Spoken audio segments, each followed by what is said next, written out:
Welcome to Backlog Beast, the experimental video game review/analysis show where I cover games I've been meaning to play. This will either be a really cool series or die after 3 episodes in favor of normal reviews. You ever play Metroid Prime?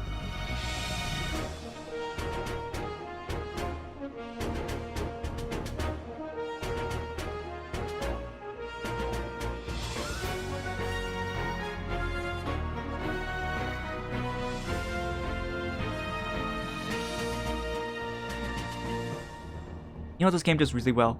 Immersion. But we'll get to that. First, what the hell took me so long? Well, for a while I was waiting for a trilogy port, which I have to assume they held out on that remaster until I played one on Wii, so you're all welcome.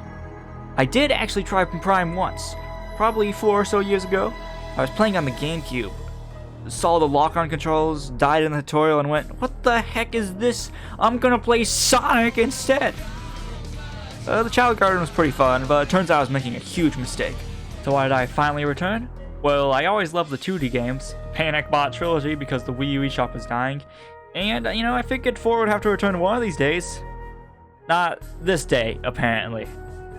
I think at some point I somehow got the wrong impression of Prime, because it turns out Retro Studios literally just made Super Metroid, but in 3D, which is amazing. What I really want to highlight today is the game's immersive elements. You might say, Jason, of course it's more immersive. We're going from a 2D pixel game to a first-person 3D game. But what I'm really talking about is how well they did that transition though. Stuff that only take a second in the 2D games are more of an ordeal in Prime. Take this classic Super Metroid room for instance. Don't have the gravity suit? Well, you loser, get out of here until you do! Already a memorable moment, especially for when you had to backtrack there, but now make that happen in 3D.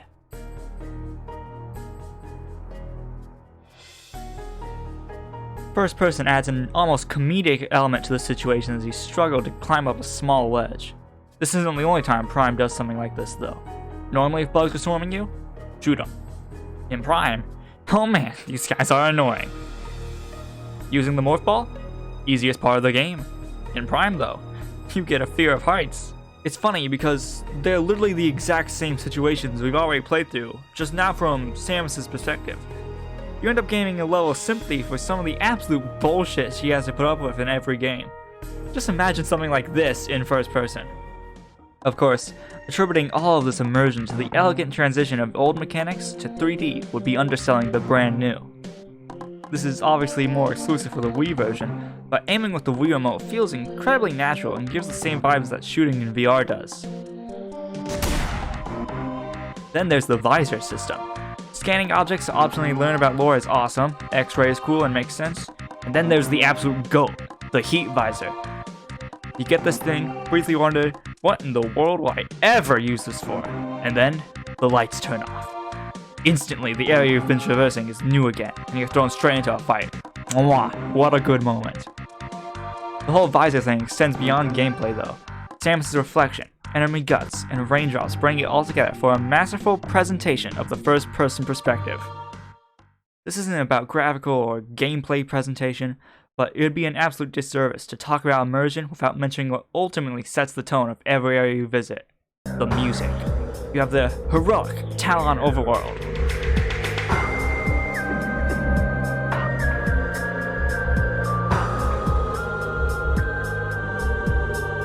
This one makes you want to go on an adventure. Then it hits you with a little bit of Chozo Ruins.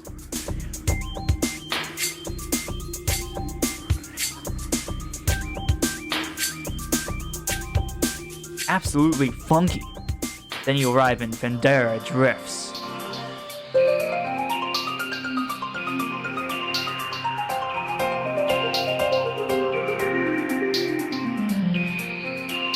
Holy shit. Listen, basically, what I'm trying to say with this video is that Metroid Prime really makes you feel like you're Metroid. Okay, adding this kinda hurts the power of that ending, but thanks for watching the first Backlog Beast. Normally I just do gameplay videos, but hopefully those and analysis like this will be able to coexist. Now, please do the like and subscribe thingies to help my channel, please. Thanks for watching.